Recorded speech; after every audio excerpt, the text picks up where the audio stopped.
Alaikum. Mr. Moderator, our distinguished guests, brothers and sisters, our friends and our enemies.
Me now? Can y'all hear me now? One in the chat if y'all can hear me. I think it should be working now.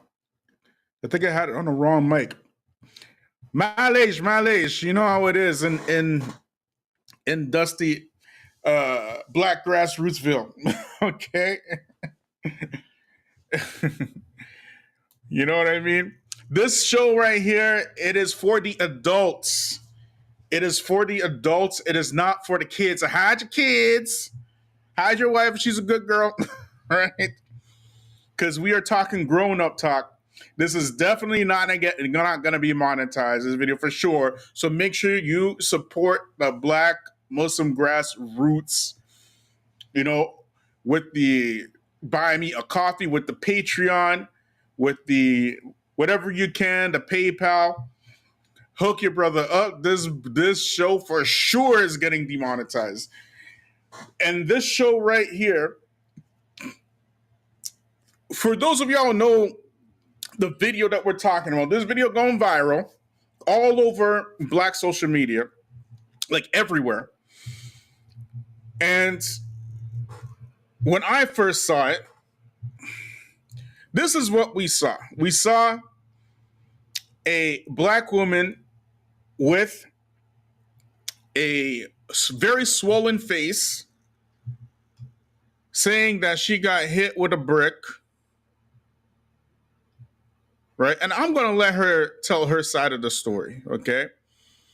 And why this story right here is important. Okay? Let me just get this queued up. 1 second, y'all. Now, hide your kids, because we are going into bad language land. 1 second. How are we going to do this? Let me just refresh this. 1 second, y'all.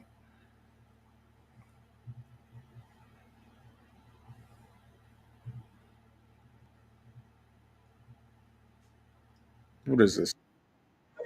What is this? What the heck? I am so terrible at social media. 1 second, y'all, man. What in the world? Hold on. Just hold on. Hold on, okay? Don't hate me. 1 second. You know what? Let me just play from this woman, her YouTube, Petty Armani. And the chatter in the black spaces between the men and the women is like night and day. Okay? Night and day. They are not saying the same things about this situation. And even mainstream media picked up this story as well. And we are going to talk about this. Just give me a moment, y'all. Let me just get this all sorted here.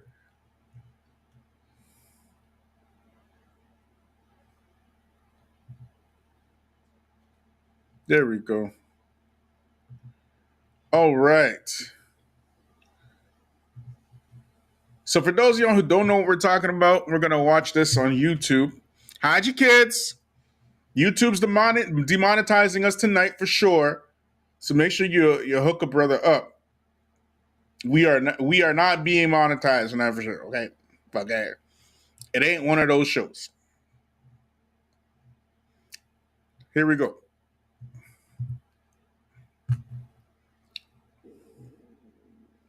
So let's play this out.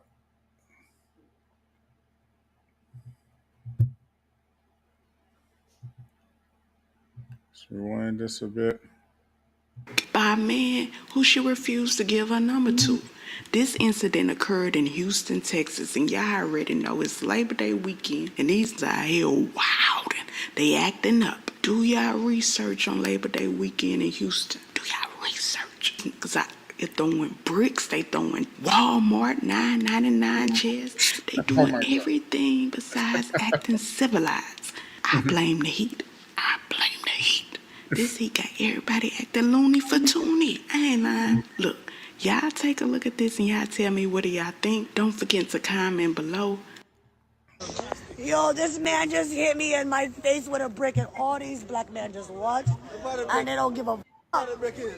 Yeah, this man hit me, grabbed a rock, and it hit me in my face because I would have given him my number. And all y'all just... Okay. I want y'all to hear what she says, all right? Why does she say that this man hit her in the face? Listen, y'all. Oh, this man just hit me in my face with a brick, and all these black men just watch, and they don't give a fuck. Yeah, this man hit me, grabbed a rock, and it hit me in my face because I would have given him my number. And all y'all... Stop the cap. When I first heard that, the second that she said that a man put a brick to her face because he didn't give her his number, I was like,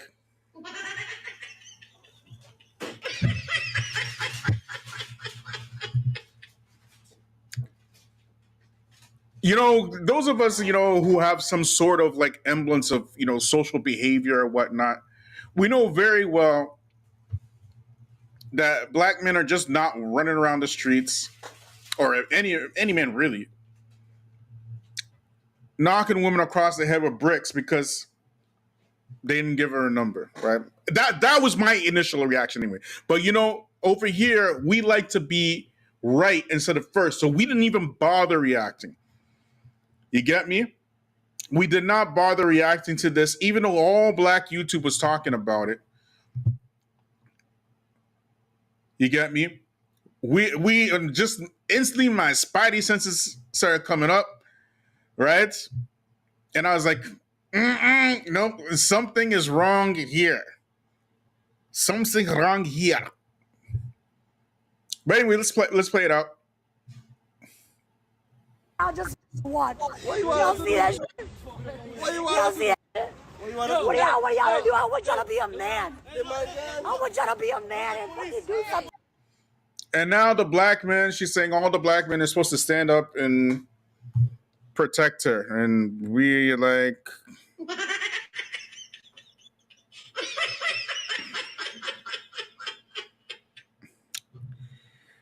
we need to talk about this one. And there's something that y'all gotta understand, okay? Remember, over here, we say there needs to be a very clear barrier between black society and the belligerent, ratchet, hood booger society. Black woman. I'm going to show y'all something about this particular woman in a minute, right? And then you're all gonna I'm gonna ask y'all some questions, okay? Anyway, let's just play out. Y'all gonna let a man hit me in my face? Oh, y'all. Have I ever done to anybody in my life to deserve this? Okay, look, listen what she said, y'all. Have I ever done to anybody in my life to deserve this? It's not about deserve. It's not about deserve, really. Because maybe you didn't deserve it. That's a fact. Maybe you didn't deserve to get, a brick in your face. You get me? But you want to know what you did for that type of reaction. Okay, let me show y'all something.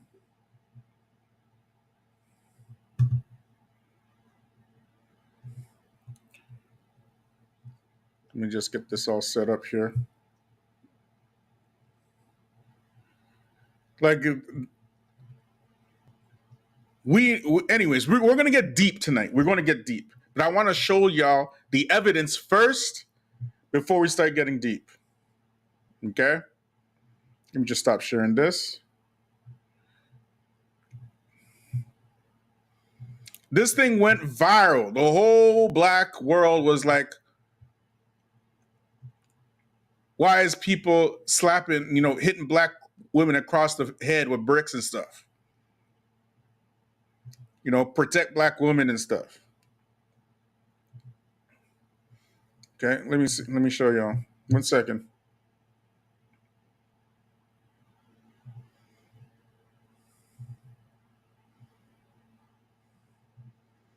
Okay, this is from Instagram. How can I make this bigger? 1 second. Is there any way to make this bigger? How can I full screen this? Anyway, can y'all see this? Let's go here. So she slapped the man across the face. She slapped the man across the face and then asking what she did to deserve that. If y'all can see it. She slapped him across the face, then she started twerking. After she slapped him in the face, but she's out here talking about all I did was not give the man my number or whatever she's saying, right? That all came out after. I don't know if it's the same man, but she's definitely wearing the same outfit. So I'm just assuming. I'm just making an educated guess. Okay?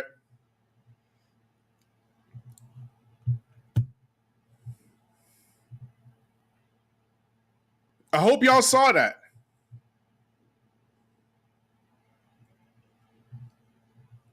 I hope y'all saw that. She is out there asking these outrageous questions. Oh, yo, Negroes didn't do anything. Like, how many black men have died because of women like this? Women exactly like this. Right? This brother, he's saying that she's Somalian. I don't know. She could possibly be Somalian. I don't condone violence. She looks like she could be Somalian. Get in here and watch this video. This But is a must see. it's not very clear to me. This woman is the prime example of why so-called black men stay at bay when these type of women get out in the world and wild out, but then look for your protection. Watch the way she carries herself, she conducts herself. Man, this is crazy. Wake up. She protected her brain with her face amount. Every black woman is kissing another black woman because we are the innate protectors and the providers. I hope y'all are hearing what she's saying. Let me just turn this volume up. Look what she's saying. Listen to what she's saying here. Okay, this is important now because this is not an anomaly. This is the point. This is not an anomaly. This is not an incident, isolated incident. There are many alleged black women who think exactly like this. Watch this. Crazy. Wake up. She protected her brain with her face mouth. Every black woman is kissing another black woman because we are the innate protectors and the providers. We protect societies, we protect communities with our intellectual property, with our lived experiences, with our breast milk, with our bodies. We're the ones. Y'all hear that? Stop the cap.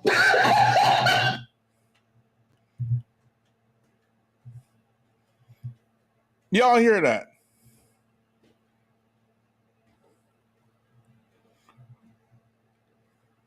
John says she definitely Somali. So that brings another element of who knows what else, right? Because she absolutely Somali identified as black, talking all that nonsense. But there's more. We haven't even touched the surface yet, okay? There's way more. Because as details are coming out about this woman, right?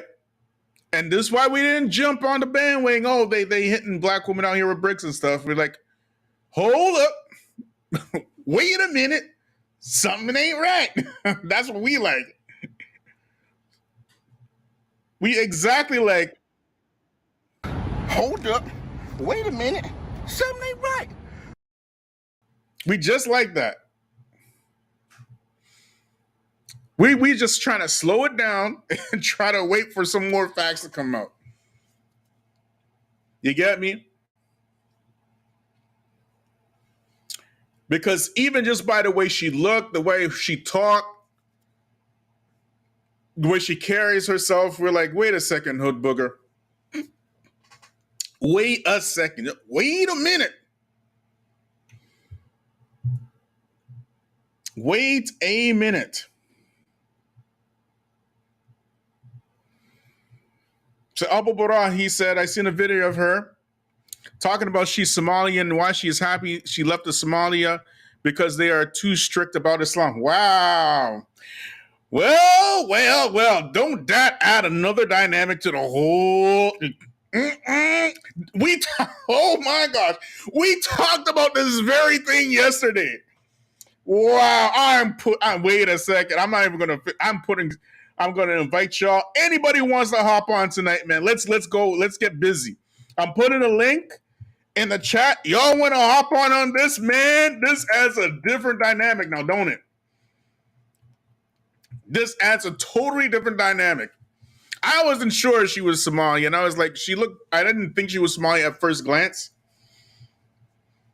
I didn't think she was Somali at first glance. I was like, okay, she's black, whatever. But when somebody said that she was Somali, I was like, yeah, she could probably be Somali, maybe. She Somali, but hey, well.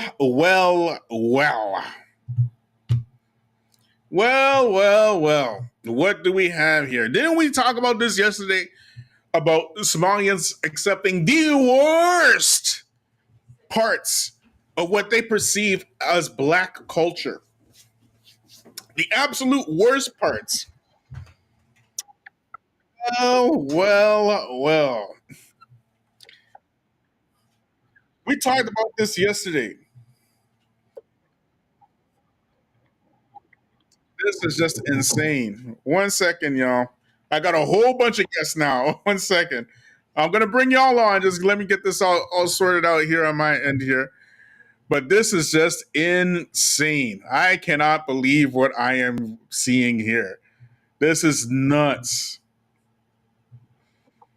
Man, I wasn't planning on talking about Somalians tonight because we finished talking. We finished dealing with that. It's just this is so sad on so many levels. On so many levels, it's so sad. And Abu Bora, what did he say? He said because the Somalis are too strict with Islam. And we talked about that very same thing yesterday about this bipolar, like if you had a community and if you had the bipolar in a community, it would be Somali. One second, yo. I gotta mute these brothers. Well, I'm gonna mute you for a minute, okay, guys? I'm gonna bring you on. Don't go anywhere. Don't go anywhere. All right, just stay on. I'm gonna bring you on. Okay, don't leave. Okay, I got you all set up. Right, just let me get through this. And put you all on mute. Mute that. Just mute that. Okay, there we go. This is so crazy, man.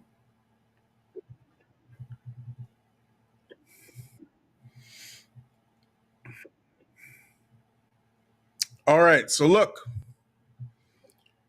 we got brothers. Anybody who wants to hop on, just hit the link. Come on, wait in the back. I'll bring you on in a few. Right? We got to talk about this. We got to go in about this. But there's way more to this. Just that. We are going to watch an actual witness and somebody who knows this woman and his take. Okay? Just get this sorted now, y'all. 1 second.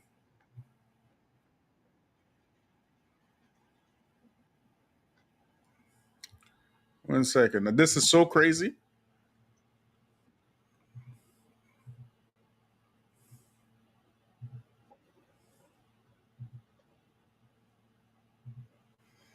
All right.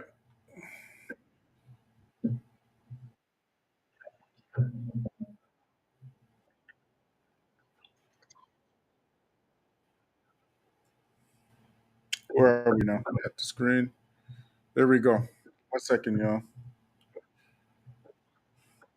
Okay, so watch this, y'all. Watch what this man got to say. A real man if he defended himself from you slapping him? What do you say to all of the real men that walked by as you assaulted him? I was one of the guys who was there that did not help her when she was getting hit with the brick, right? I feel like people need to know the whole story before they start commenting and say things they don't understand or they don't know. You guys don't even remember who you guys are trying to defend, who you guys are trying to speak up for. This is the same woman that was going around smacking white people in the streets. She's not innocent. She was actually taunting the guy to hit her. Why would I go defend somebody that's actually looking for trouble? Facts.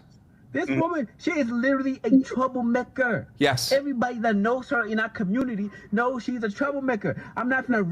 Then man. Oh my God. Man. Let's put this right out. My life over somebody that's actually out there looking for trouble. Never. If you go on social media, online, you're going to see some of her antic videos, taunting people, looking for a reaction. Well, she got what she's been looking for, and you guys are giving her the attention that she was actually seeking for. This is exactly. And that was my personal initial reaction. Because her story was making zero sense. Zero. a woman that's looking for attention and use this kind of cultural narrative of black women are the least protected.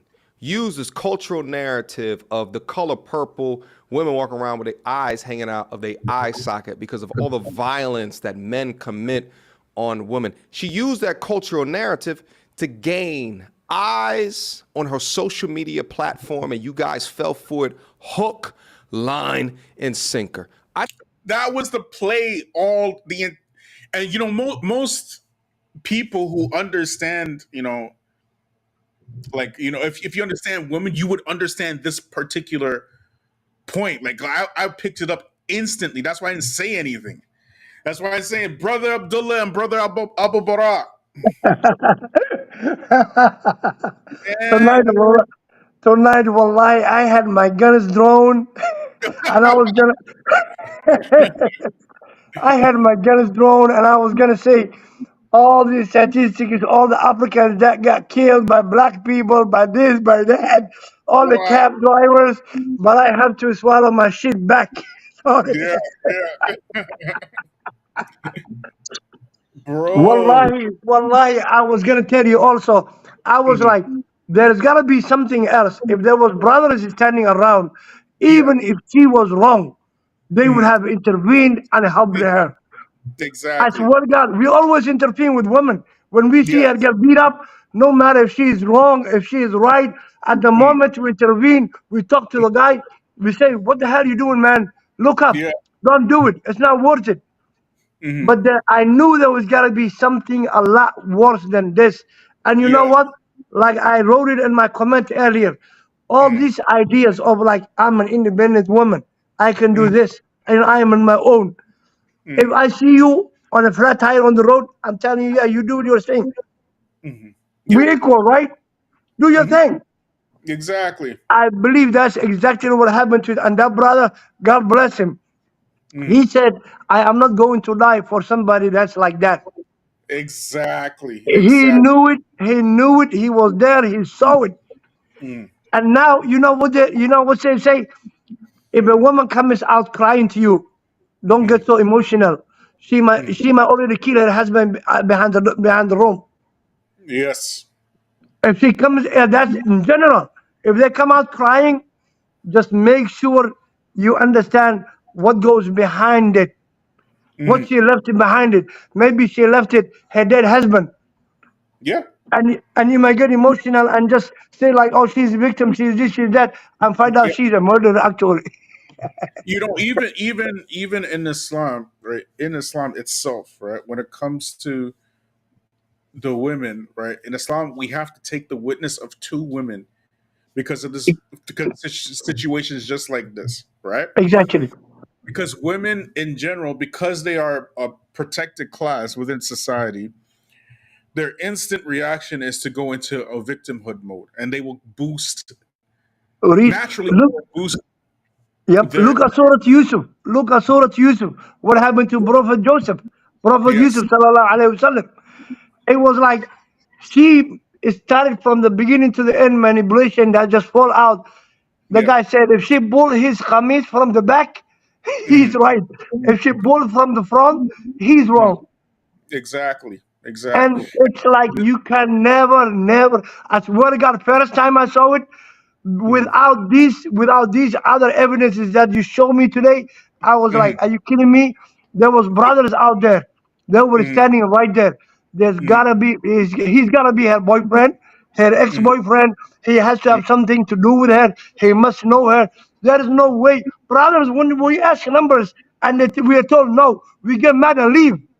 We mhm. don't pick up a rock and throw at people. Organized. He said something that I want to say actually about the Me Too movement.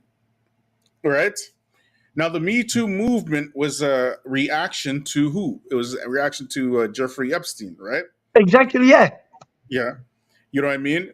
Yeah, However, in this Hollywood type environment, Hollywood is like a different world from the real world. And, exactly. They and glorify everything. exactly, and not only that, but they know what they do, right? When Exactly. have, when have you seen or heard of the Hollywood, like these people who are in that type of environment, being like upstanding in terms of family values or whatnot? Look at Will Smith and look at Jada. what's Jada. You know, look at all your favorite Hollywood stars and whatnot. And Exactly. that Me Too movement began a inquisition of sorts Yep. against all men, and all of a sudden we saw it go like very overboard, very overboard, and some of these stories were absolutely boosted, like it happens with women. They will boost, right? It's not because there is something wrong with them, but their nature is such that they don't want to be seen as anything other than the victim, and they can't see themselves as the aggressor. You get me? Exactly. It's their Exactly. Yeah. nature. That nurturing part of them, right? Yep. So Then we saw what happened with what's his face, man? Johnny Depp. Yep. We saw what happened with that, and that basically dismantled the entire Me Too type Movement. Yep. Movement. right? With him Yep. and his ex-wife, because he Yep. had and that exposed what many of us men actually go through with women just like this woman that we showed right now, Yep. right? How many Yep. black men have died or in prison right now because of women just like this? Brother Bilal, Mm-hmm. my ex-wife called the Mm-hmm. cops on me when I was not even at the home. Wow. I had to go to court to save my life. I swear to God. And he was like, he beat me up. He didn't want me to call 911. He choked me and put me on the wall. One of the problems that we have is like when women do this to us, we don't show up for court. Yeah. And that's automatic guilt. Yeah. What I did was I gathered all my evidences and I went to the court and I defended myself. And the judge actually said, Abdi, stand up. He said, me and you combined, if this guy put a chokehold on us, he said we wouldn't even be able to call 911. Yeah. And I wasn't even at the home. Bro, this is just crazy, man. Sister Tika, she says she tried deleting a lot of her videos, but it's already out there. Yeah, I mean, of course she would try to do something like that. Of course she would try to. So I'm putting the link out there again. Anybody can hop on, right? I did not know that this woman was Somalian, right? Yep. Yo, man, that is Oh that. my God. Oh my God. Oh my God. Criminal offensive side. Do you understand? That gets the bombastic side, man. That gets the bombastic side, man. Iman says we have third wave of feminism to thank for this, right? Abu Baraz, Exactly. yeah. Exactly. I Abu mean, Baraz, there was brothers standing on the side, didn't even intervene. I put a question mark. I was like, she must have been her boyfriend, or he must have been ex acquaintances. They must have no longer than this, because yeah, I know if I go to sister and I ask for her number, she tells me no. I get mad and leave. I'm like, you lost it out. And yeah, actually, it's the vice versa. It's women, when they ask you your number and you tell them no, they're the ones who slap people. They're the ones who push you. They're the yeah, ones who call you all type of names. yeah, You will never see a brother do that. Never, ever. yeah. But the reason why they do that is because they are trying to elicit a reaction so they can go out and play the victim E- exactly how this man described. Exactly Exactly. how he described. That she's trying to elicit reactions so that she Yep. can come out and have it come out on her social media, say, "Look at me, I'm a victim." And now, seeing that, as Sister Tika says, she's deleting her videos and it's already out there and blah blah. Like she's obviously feeling the pressure, right? But Almost definitely. I was just about to say, imagine what she feels like when everybody find out she's a con artist. She yeah. tried to put this brother into trouble. But here's the other thing that you have to consider as well is that there are actual black women who are suffering in situations that require actual legitimate help. Help. Yep, exactly.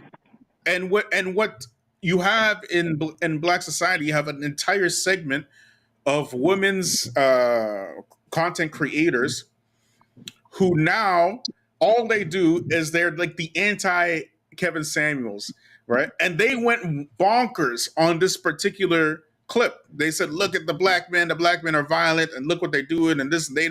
And she even herself said, "Black women are the protectors." Like, what are you talking about? Black women are Exactly. protectors. Exactly who are Who's they there protecting? for that? You Oh know what I my mean? God. It's crazy. Like it's absolute news. But I want to show this one video that breaks it down perfectly. And this video happened long before what we saw the clip, right? And it's from David Chappelle. And if you haven't seen this, I want to remind y'all what David Chappelle said years ago, and it's just as relevant as it was back then as it is today, right? So let me just cue this up, right? Hide your Okay. kids, hide your kids, okay? Actually, you know what? One of them is sitting with me, listening, and he's asking me how she doesn't have a hijab and she's Somali. And Yeah, I'm like, don't worry. yeah. Look, we talked about that yesterday. Yesterday, exactly. Yesterday we talked about it. I was shocked. I was thinking maybe the person is just saying she's Somalian because she looks Somalian, right? She looks like she could be Yep. Somalian. No. I wasn't Yep. thinking in my head that she was Somalian. Honestly, not until it didn't occur to me Yeah. until somebody actually said it, right? But The very there's first so time I much saw it yesterday, with that. Like yep, so much. I knew it was Somali. Yeah. Yeah. There's so like yesterday we had that Somalian dude talking about Somalians aren't black, they're Somalia. Like I thought she was black. I didn't think she was Somalian at all. Yeah. You know what I mean? I thought she was just black. Right? So man, this is so crazy. 1 second, Let me just Last year, went to Dave Chappelle's comedy show, and he trucked him, like, Bartram trucked him. all right, y'all. This is David Chappelle. Listen to what he said. He said this over a decade ago. Listen, y'all. Just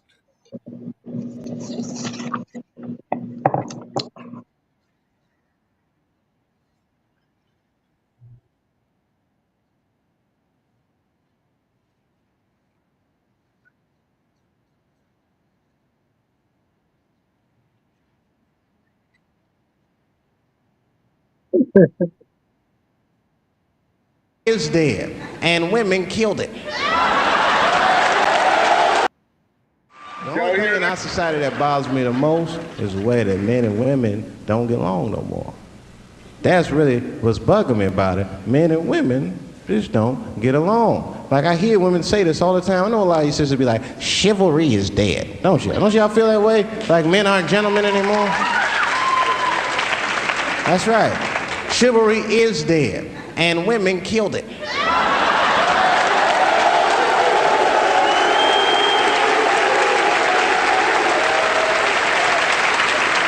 There's a fundamental difference in the way we're going to see things. We're not going to see eye to eye on this issue. We're just not. Our tests in life are different. A woman's test in life is material. A man's test in life is a woman. Now, by test, I mean that those are the things that we desire. Men have nice cars. Not because they like nice cars, because they know women like nice cars. That's how it goes. Because men are hunters, and the car is the bait. And a woman comes and says, ooh, nice Porsche. Gotcha, bitch.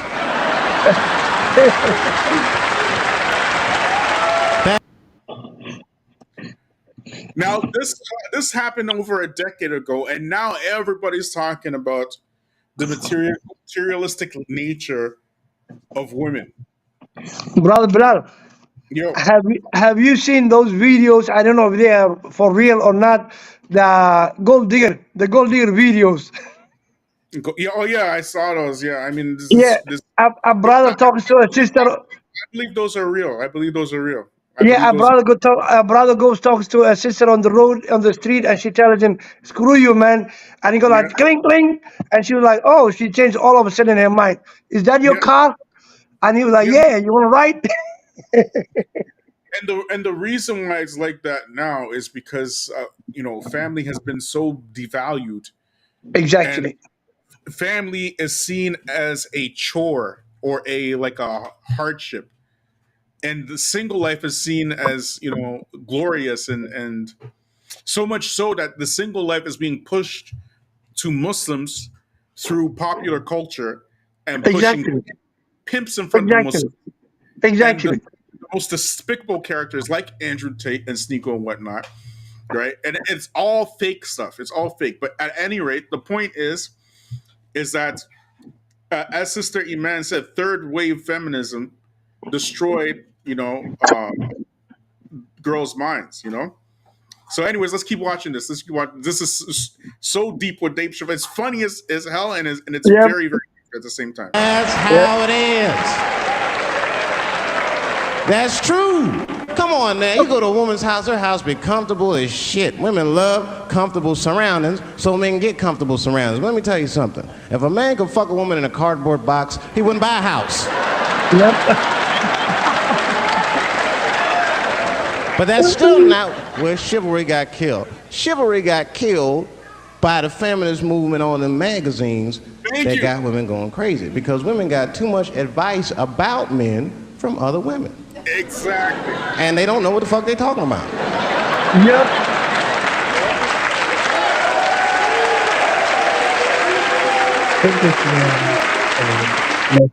I say it all the time here, the worst person a woman can get advice, relationship from, is from another woman. Never get relationship advice from another woman. Never get relationship advice from another woman.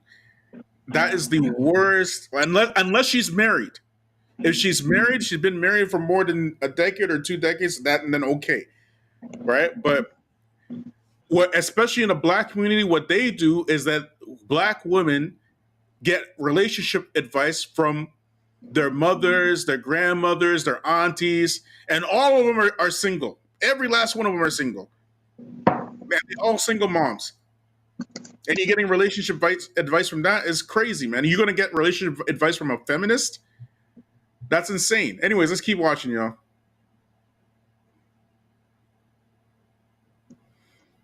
Yeah, Dawn Harden says she is Somalian. Yeah, apparently she really is Somalian. We're talking about that in a minute. Give me a moment. Let me just get this going, y'all. We're gonna let this ride out. And it's true. I see this shit in the magazines. I don't read them, but I be seeing the cover. I be in the grocery store, fellas, you look at one of the magazines, like, what is this? No, and they say on the cover, 100 ways to please your man by some lady. Get out of here. Ain't no 100 ways. That list is 4 things long. Just suck his dick, play with his balls, and then fix him a sandwich and don't talk so much. And everything happens.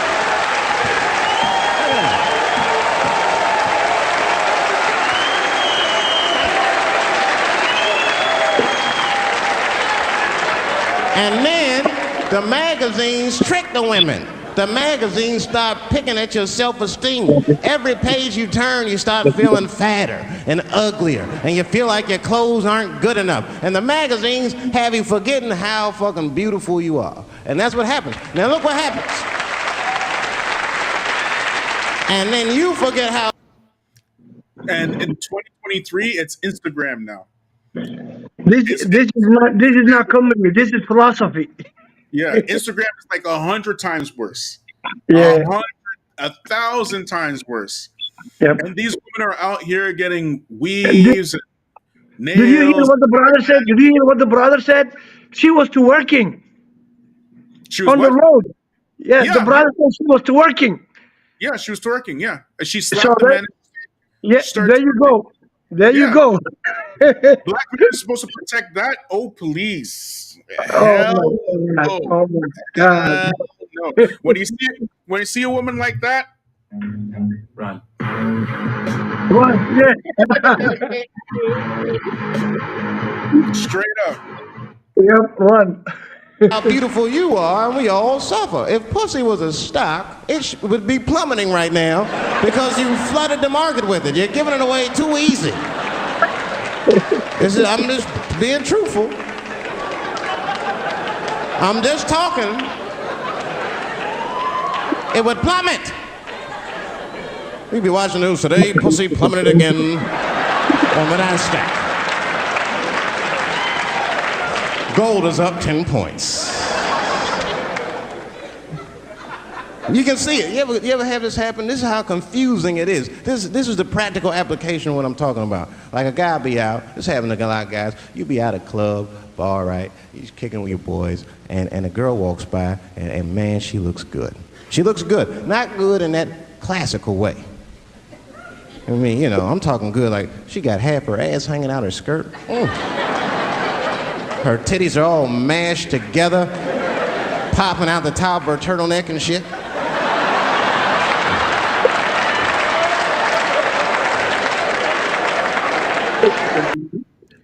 And this is what women are doing now. Like many times worse. Yep. Many times. Like if the second that you see a woman like that woman that got hit with the brick, that's exactly who he's talking about right now. That type of woman. You know what I mean?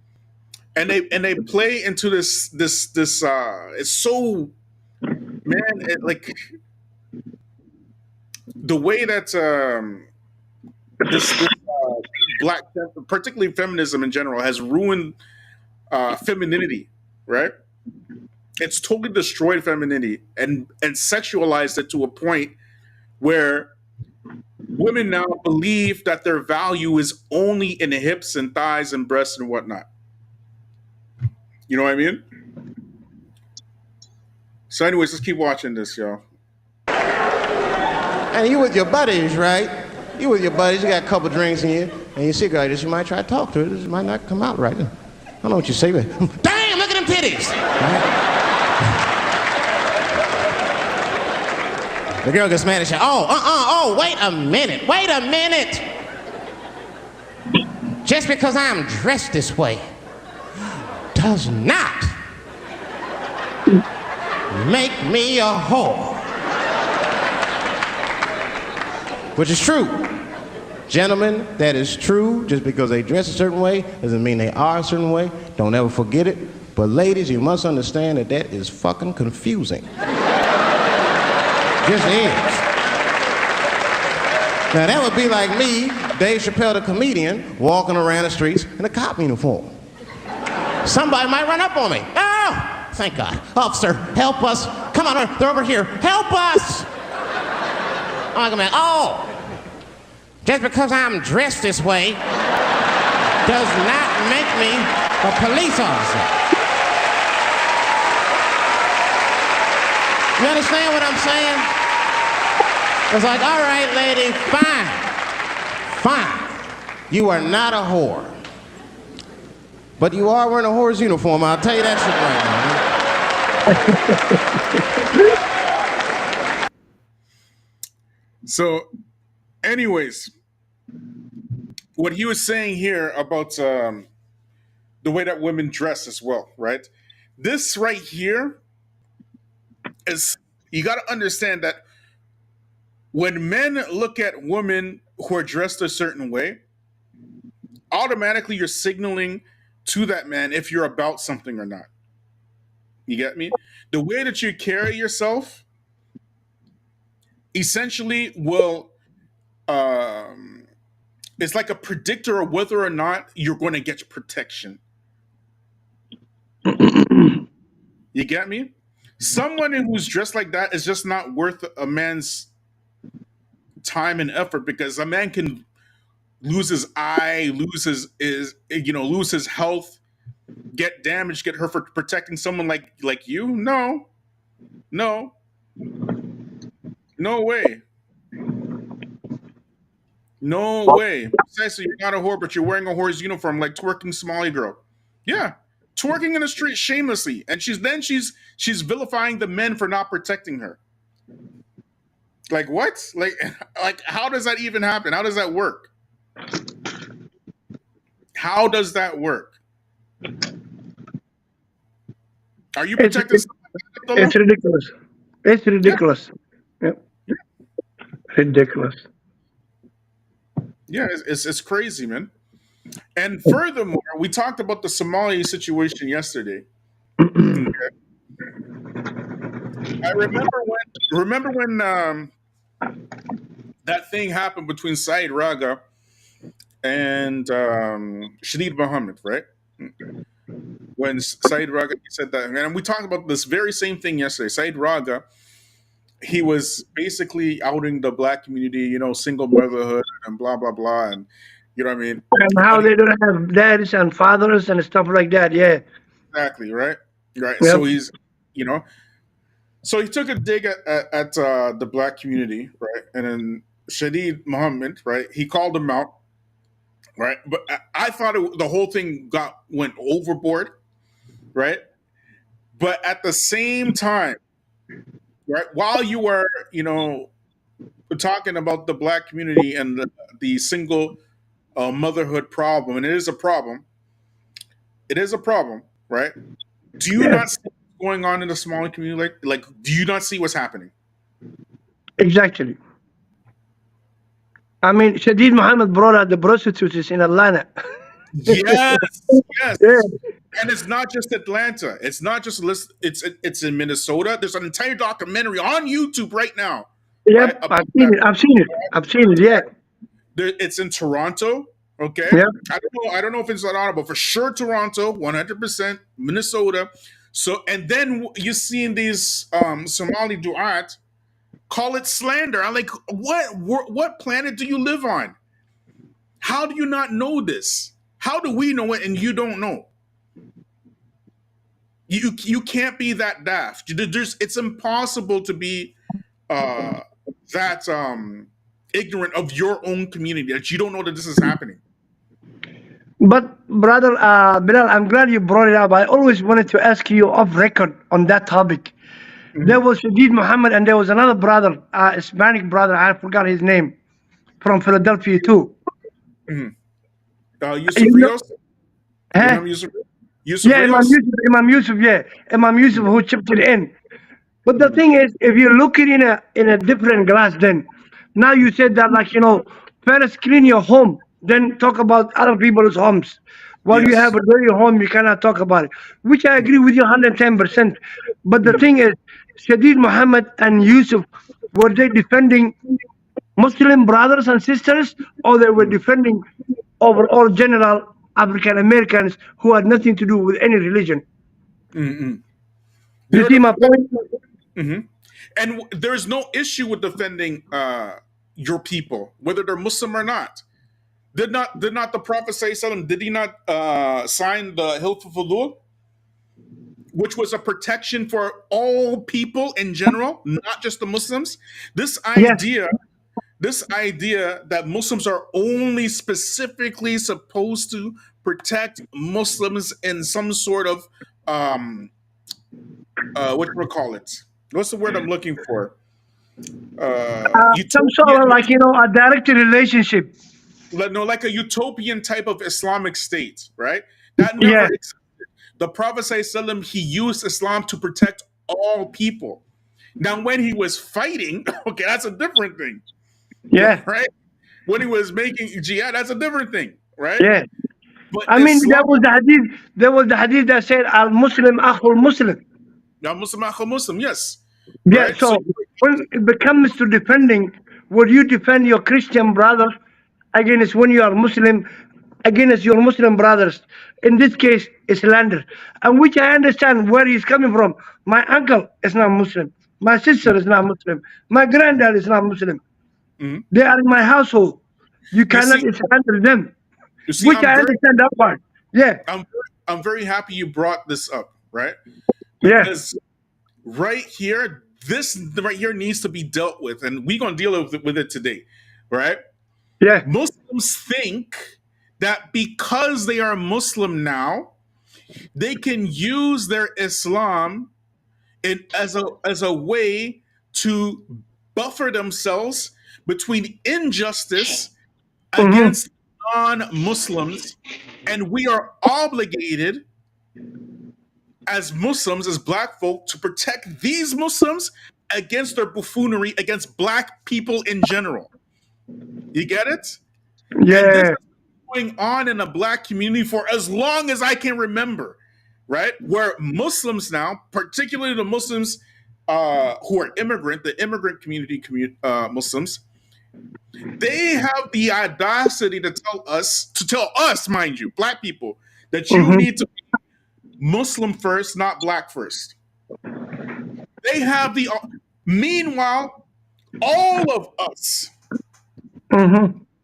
as Black Muslims have always supported the wider Muslim community without that support being reciprocated, not even in anything, not in a single thing.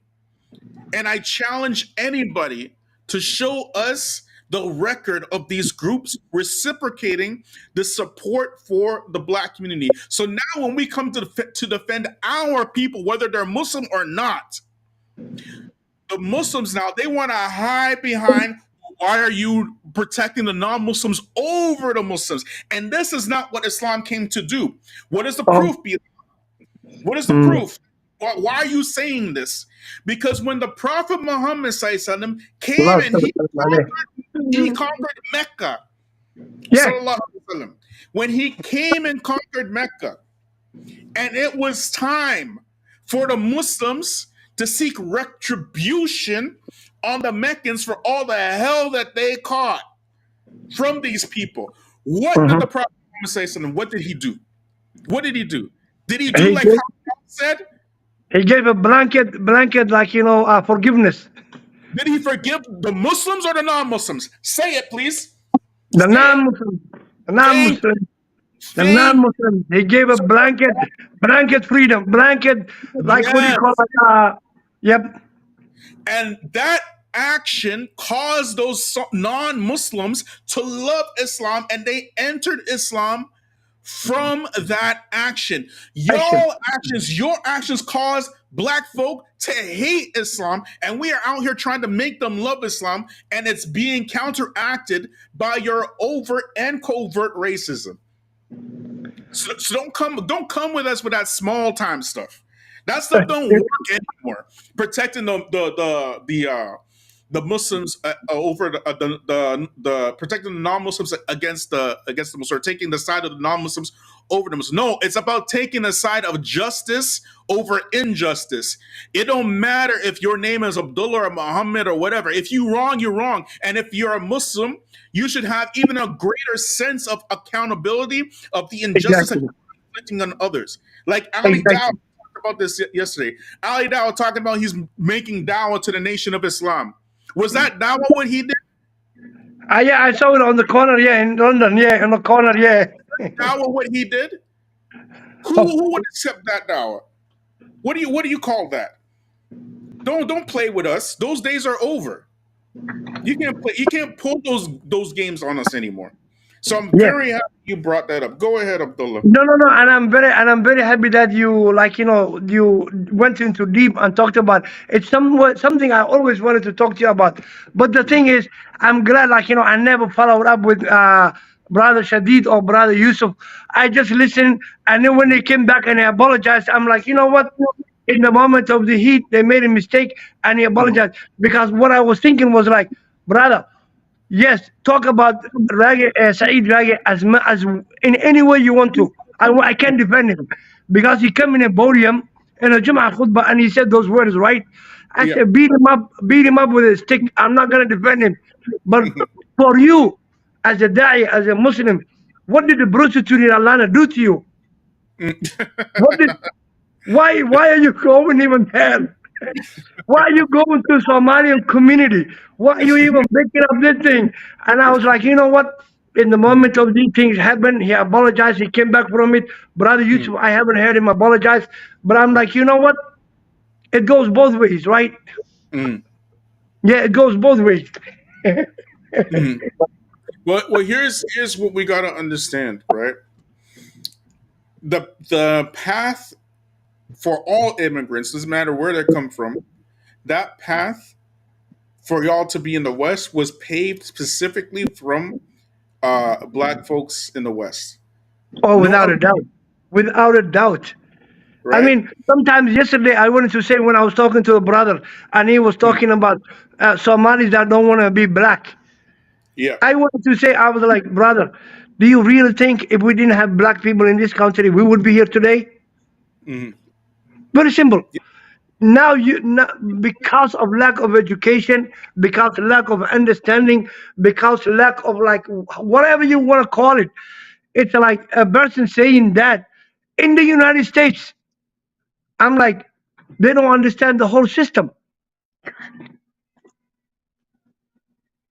Are you there? Maybe. Did we get cut? No, I think you did. No, it's recording anyways. Yeah, I think we got cut. What? Somali is the whole of Africa. Iman. Sorry, I think I No, lost that's you. okay. No, that's Yeah, okay. That's okay. Yeah, I thought we got get connected, disconnected. yeah, Can you we hear got me this. now? Yeah, I can hear you all now. Yeah, go ahead, Yeah. man. So Sorry. I'm like, you know what? I'm like, you cannot even take those ones because they don't even understand what the call is about. You are in America and you really think you're not black. Forget about other black people. You yourself, who is black, you don't think black person. I saw another day that a brother who said, "I'm a single white middle-aged guy." Hmm. I'm like, okay, what do you approach from this? He's a black African American brother, and he said, I'm a middle-aged white man. And I'm Hmm. like, okay, you live in La La Land. Yeah, and here, ironically enough, right? You have even white folks trying to be black, right? Exactly. I You swear know, I see them. it's so weird, man. And then, anyways, man, these guys are like, I don't know, man. This is like a bit I tricky. was listening. I was listening one time. Martin Lawrence, he was talking about the Rodney King beating one night in his comedy jam. He said, Mhm. white people are saying on TV, black people are stealing, black people are looting. He said the Mexicans was stealing too, but they Mhm. didn't know what the call was about. Yeah, He said they saw some free shit and they came in and they took it. But you yeah, that, and I'm like, these people that are saying I'm not black in America, I'm like, they yeah. don't even know what the call is about. Yes, exactly. Sister Earthly Nomad, what you got for us? Earthly Nomad. Let me see. Are you muted? Unmute yourself. Unmute yourself, sis.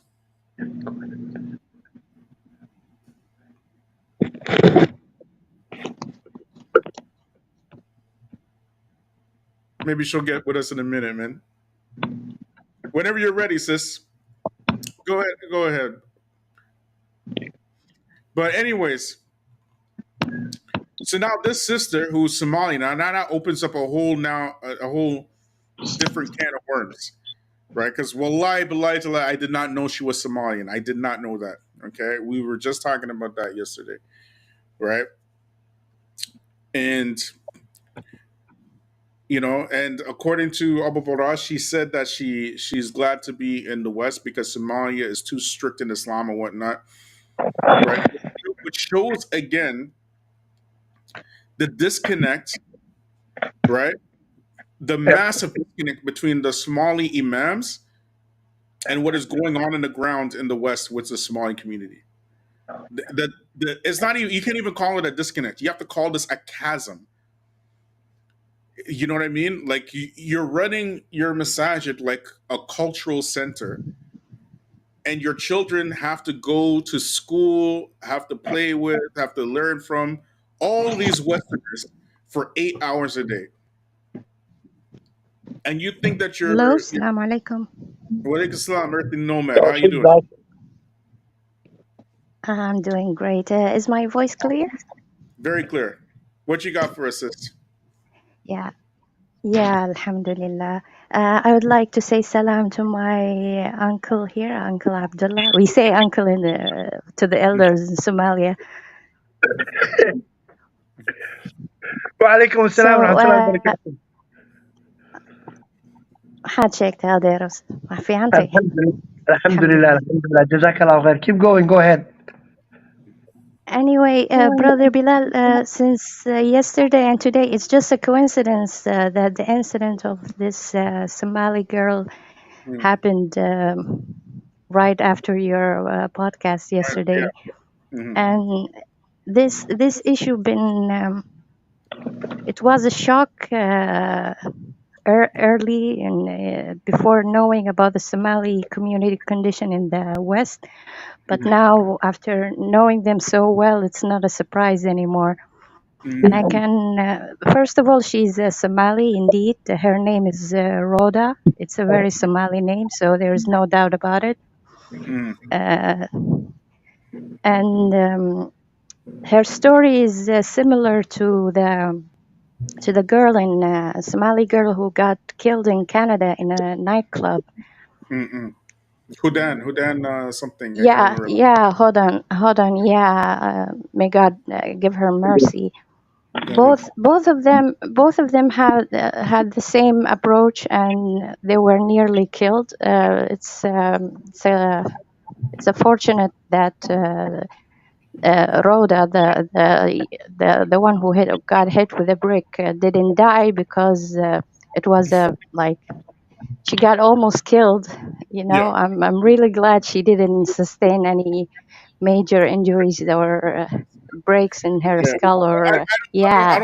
I don't think the person was intending to kill her, but because you could tell by her face itself, that Yeah, wasn't the. it was not a hard hit. Yeah. It It was was a not a hard hard hit. hit. It was they wanted to do damage for sure, right? But it's like because if a man wants to do damage to a woman, he'll do it, right? And Yeah. just by looking at her face, that looked like that was the intention because he obviously could have done a lot worse, right? Yeah, it's just a swelling, and the face can get easily swelled by even Yeah, a slap. So, yeah.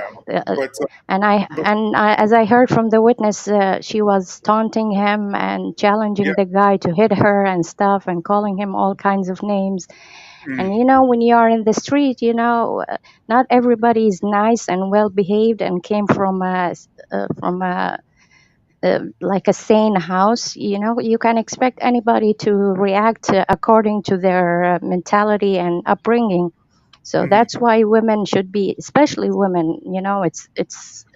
It's normal for men to be cautious, but especially women should be very, very cautious when they Yeah, are out in the street. Both of these girls were in the yeah, wrong places. Rhoda, this brick girl, she was out clubbing also and going to nightclubs, and it was late at night. And the other girl who got killed, she was also in a nightclub surrounded by people who've been using substances or alcohol. mm, That's why I don't know if I can have a lot of mercy on them because they put themselves in such situations. you know well, sis, let me tell you something. And brother CL, if you could turn off your YouTube. Thanks, bro. All right.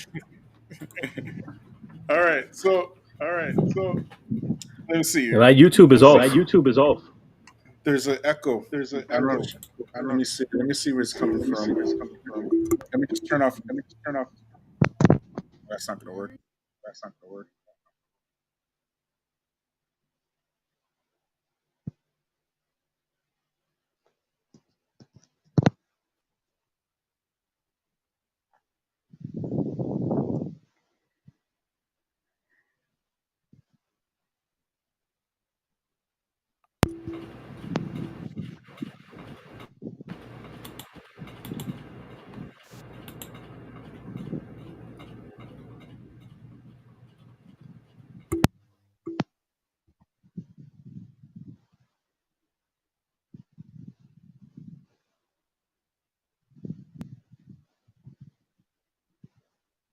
Maybe it's me.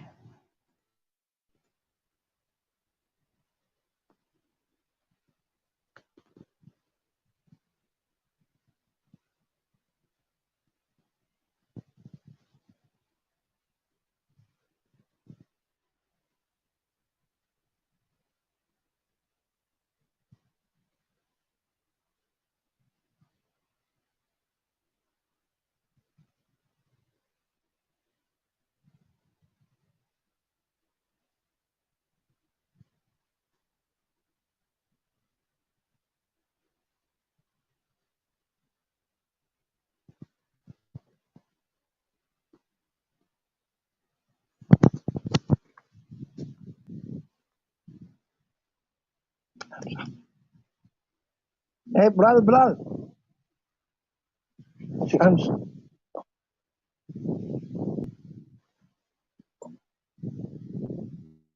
I don't think I muted. I think he's muted. I don't hear him.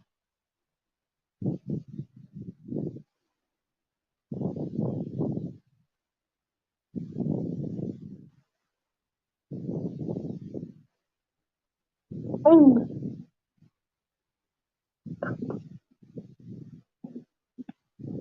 can you hear me?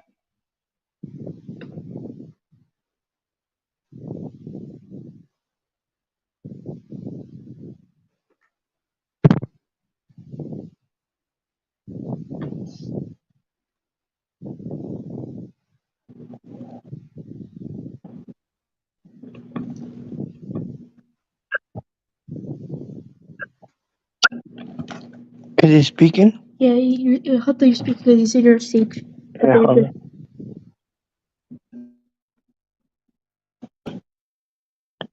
Bilal, can you hear me?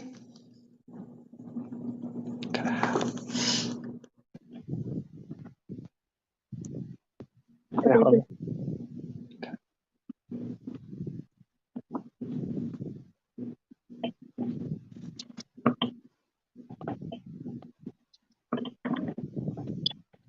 Is this working? Can y'all hear me now? Can y'all hear me now? Yeah, we can Now, hear you. yes, we can hear you. Now, yes, we can I was hear giving you. you, I was giving you all this speech and nobody can hear me. Yeah, Let me get my yeah. Did you go to Ghana? headphones on. Hey, brother Bilal. I'm gonna get my headphones on because it seems to be a lot of echo. Can I be with I think I have two others. Okay. All right. Can y'all hear me now? Can y'all hear me Yes, now? yes. Okay. Abdullah, Okay, you're echoing. Abdullah, you're echoing. Okay, let me get off. Okay. Okay. All right. All right. All right. So, All anyways, right. the So, Richmond anyways, community the has Richmond been community has been protesting. protesting. Okay. Okay. And in their And in protests, their protests, they've been having like riots and violence, riots and and this is violence, not and just this in is Canada, not it's just in in the Canada, states, it's in the in states, it's in Europe. Europe.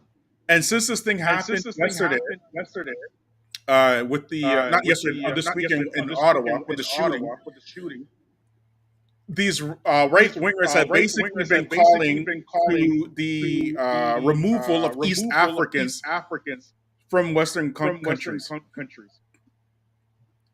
You get it? And You we get it? called And we this called this like like even before this even started before happening. this We started said that this happening. is We going to said that happen this was because going we to know happen these because guys. we know these guys. We're from here, We're right? from We here, understand right? We how they understand think and how they how they work. think and how they work. Brother CL, I want you Brother to hop CL, I in, want you to chime hop in in, because I've chime in been because I've been talking to us. So go ahead. talking to us. So go ahead.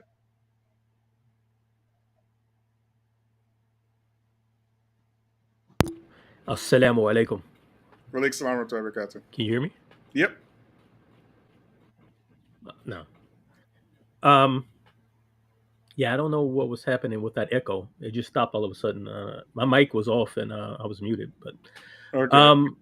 I don't know a whole lot about the girl getting. Man, we are ghetto today, man.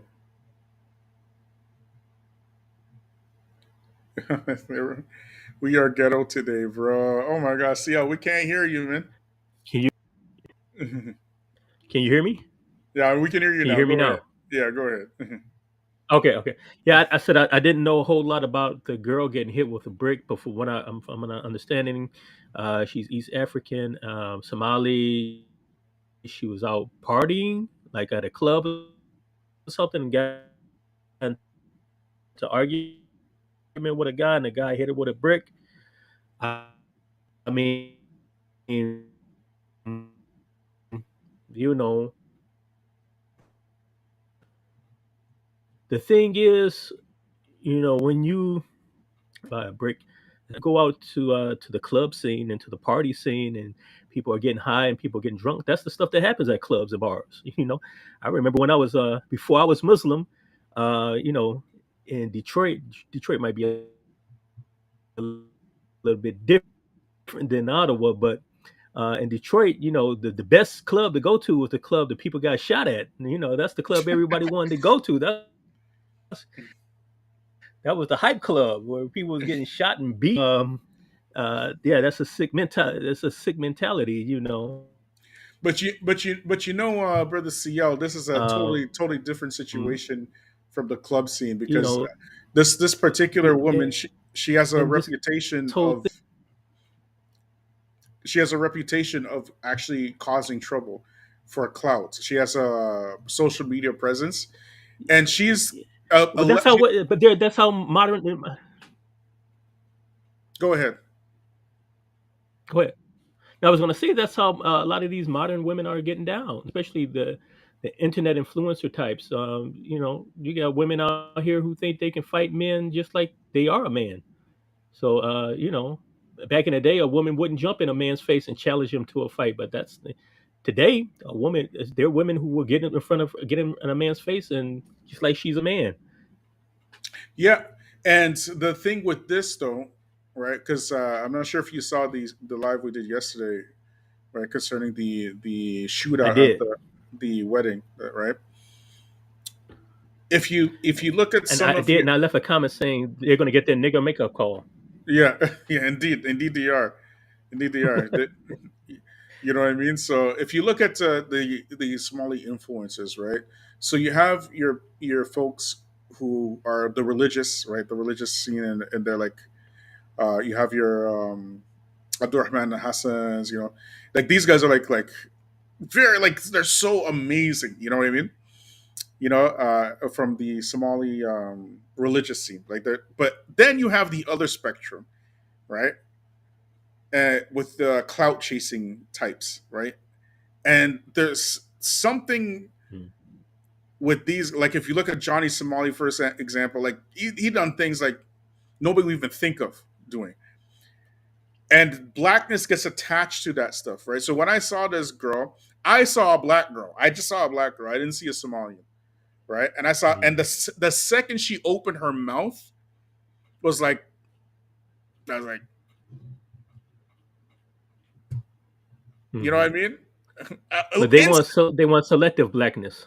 Yes, yes, yes. You know what I mean? Like they want to be black when it comes to the worst parts of black culture, but they want to be Somali at the same time to divorce themselves from black culture, right? So Somalis are like a special case because it's very obvious to me that they're being socially engineered for this very purpose that's happening right now, and they can't see it. They just can't see it. You know what I mean? Or they can see it, but they're just like trying to pretend like it's not happening. So even their imams, by their silence on this stuff and by their coddling and protecting their own people, are making the situation worse. Because if you see a problem in your community, do you just pretend like it's not happening, or do you have to deal with the issue at hand?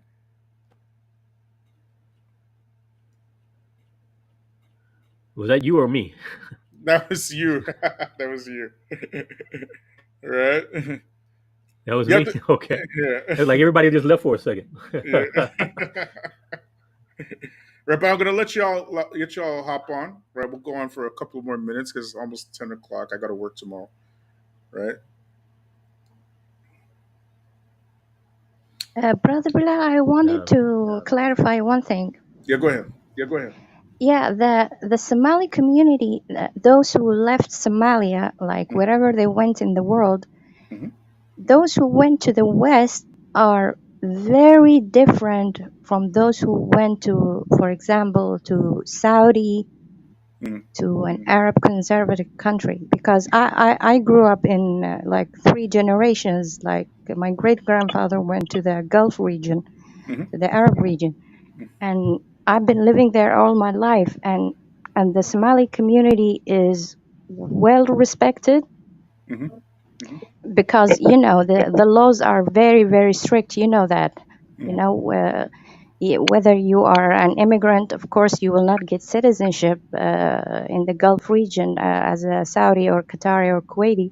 You will not get ever citizenship no matter how long you live there or how many generations you've been there. So you are automatically an immigrant for life. And the laws on immigrants there are harsh, like deportation for any single minor crime or even a profanity in the street or anything or misbehavior. So we have strict rules in the Arab world, especially in the Gulf region for immigrants. And even if you got citizenship, because half of my family has citizenship, And this doesn't apply because the Arab world, the Gulf region, they are very tribal. So even if you are having a citizenship, it's not like an American, like still you don't belong to a tribe from that country, and in any second the passport will be Revoked. taken from you. Yeah, and you will be and you will be deported to your original country. So we have this strict subconscious rule that even the child, when he's born, he knows that this is not my land. I have to respect myself. I have to get good grades. I have to do well in school. So we never had an option. Well, And yeah. here's the thing. I think you're the one with the echo. So you have to turn Yeah, off. sorry. If you have your YouTube on, just turn it off. Okay. Yeah. All right. And so here's the thing, right? What you're saying about the Somali community, when I was in Saudi Arabia, that was a fact, right? It was the religious types, right? But we mentioned this yesterday about the I Somali. was just about to say that. Yeah. We mentioned yesterday that in the Somali community, it's like this type of it's extremes. Like, so you're extremely religious, or you're extremely Yajuj or Majuj, right? That's that. You know what I mean? And there's very few in between. There's like just very few, just regulars, right? It's like either this or it's either that. And there's a, like I said, it's not necessarily a disconnect. It's a chasm. It's beyond disconnect. You know. So you have this group who's practicing Islam in the masjid in the West, and are holding on to their culture in the masjid, right, in the West or whatnot, right? And then you have this group who is out in the streets, right, who is practicing street culture in the West, but still holding on to that Somali identity, and they're just kind of in the same houses, the religious brother and the street brother, and nobody's really affecting everybody. They're just kind of living like that. But the one time they come together is if the second that somebody criticizes the Somali, all of a sudden they unite. You get me? And Yeah, this is a Somali thing, the hard-headedness. Even within Somalia, where you will not listen to someone from another tribe. Like, don't talk to me. You are not from that tribe. You are from south, west, north. Like it's this condition. And another thing, the imitation of the Western culture. Like the single motherhood is it's like a pandemic in the Somali community. They don't practice it exactly like the Black Americans, because they don't marry, they don't have kids out of wedlock, but they have high rates of divorce. And both of those girls, the one who got killed in Canada and the other girl yesterday, the one who got hit in the face, both came from single mother houses. So it's both affecting. It started affecting the girls. Now we can see it obviously. Girls trying the whole phase, but the boys have done the thug phases also. The boys went into the gangs. They are not obeying their mothers here in Europe. The boys, most of them, like from divorcee mothers, they go in the streets. They join the gangs. They carry guns and carry knives. So there is no father figure in the Somali community, and women are like affected by the feminism and the Western indoctrination of live your life, take from the social service. Like a lot of the Somali women, like she will get tempted by the social service money. She will say, why I need this man. She will get divorced to him, even if she just came fresh out of the boat from Somalia. She just landed in Europe or in the West. Immediately she will have these thoughts about kicking the man out and having the kids by themselves. And after a few years, when the kids hit puberty and started changing, this is the time she will be like, oh my God, like I'm losing them. The girls, she's losing them to being hoes, and the boys, she's losing them to gangs. So it's an issue that needs to be like solved. Like, but the Western Somali men, instead of having this solution meeting, instead of that they are becoming passport pros. I think they are the original passport pros. They are traveling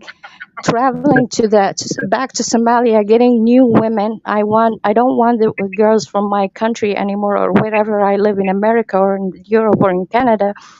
I will just go to the Somalia and get a new girl, home girl, a a clean girl. home girl. Yeah, and uncle knows. And a lot of my family, like we have even this phenomena in the Gulf region. They will say, okay, maybe I don't want him from Somalia. I want her to be like from an Arabized or one from a conservative Arab country. So we have a lot of proposals coming from the West for girls, Somali girls in Saudi and in Qatar and Oman. And a lot of even personally, a lot of my family members, like they got these proposals and got married to Somali men from the West. So this is like a shortcut to solve a problem. But once you take the woman and take her back to the West, she will be also brainwashed. So this is not a solution either way. Brother Bilal, if I can piggyback onto that idea, if you let me 1 second. Go ahead. Sister, what happens here is like the system also allows them to go that route. Like the brother said earlier, the family fabric and the family connection has been broken. And we talked about this yesterday. I said most of the Somalis that are shooting now into the weddings, into the mosques, into the funerals, are not ones that were raised in Somalia at all. They have the name Somali by title. They came from a Somali home. When they go outside, everybody else looks at them Somali, but they are Western kids, Western raised, Canadian raised, American raised kids. Now, are we here to judge like all of them on the same boat? Yes, we can, because they adapted the culture in this way, and they went to the rap field or rap music, and they want to imitate that fact. They don't have enough brain to tell them, you know what, this is fiction from reality. What they see in the rap music. You know what it is, Brother Abdullah, right? Mm-hmm. I touched up on this yesterday as well. Is that Yes. rap music was a type of grassroots genre, right? Yep. That actually was affecting the community in a positive way in the 80s Exactly. and the 90s, right? Yep. Exactly. All right. And of course, like anything good in the black community, white folks got a grab of it and they infiltrated it, they purchased it, and run with it, and run with it. And yes, and they totally morphed it, right? So I grew up in the 80s and 90s era of rap, right? And then somewhere between the early to mid 90s, this is when we started seeing gangster music just pop up all of a sudden. Right? Exactly. Yep. And we said yesterday that the Somali community didn't witness that. They came here on the tail end of that. And when they came here, all they saw was gang rap music. Exactly. Right? So they didn't see any positive rap, and they accepted that as this is what black culture is, not knowing that black culture isn't black culture. Black culture in and of itself is essentially a lot of social engineering projects from the enemy, right? From black feminism to the war on drugs, mass incarceration, these type of things, the single motherhood, the forced separating of the man out of the house, right? Exactly. All of these things, became normal because the enemy made it normal, not because we made it normal. Before the 60s. And the enemy boosted through it. Enemy boosted. Yeah, and what is that? Exactly, right? So now, when the civil war happened there in Somalia, we started seeing a lot of diasporans from the Horn of Africa coming into the West and whatnot. Right? Who were the first people to identify with the Somalians? Who embraced y'all with open arms? African Americans or black in the West. Blacks in the West.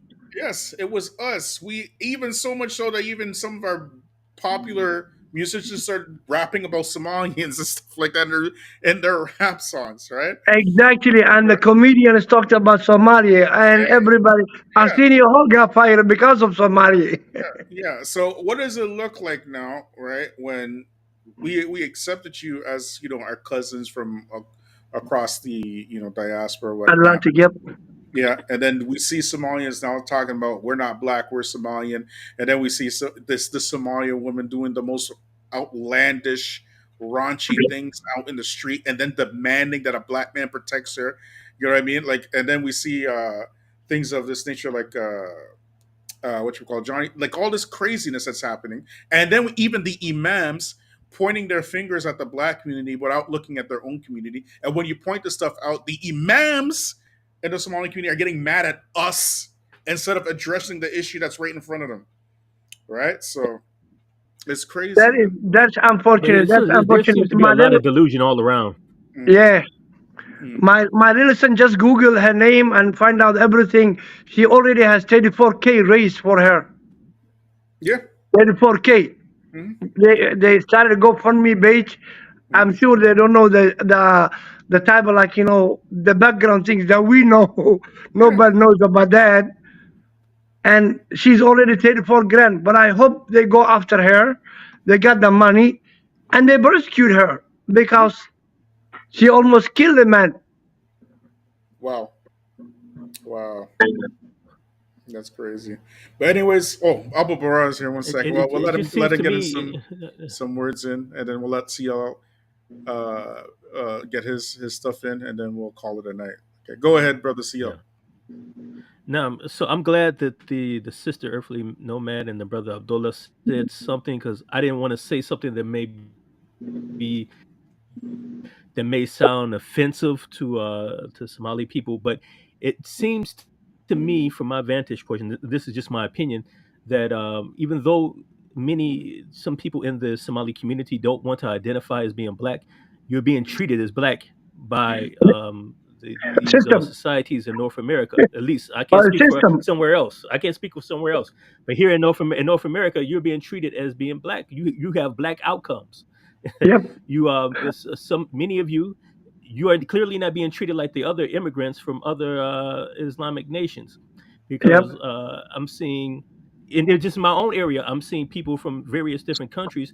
They're getting education, they're getting job opportunities. People are here for less than 10 years and are already owning a $400,000 house, making $200,000 a year. But I look at the Somali community, is very few people who are in that position. I'm seeing people in the Somali community, they're in the hood, they're in the projects collecting. Not all of them, but you're in the same exact situation as the rest of the black people in North America. But you don't want to identify with black people, except when it comes to entertainment. Yeah, and not just entertainment, but when they need to protest for their social issues as well, right? So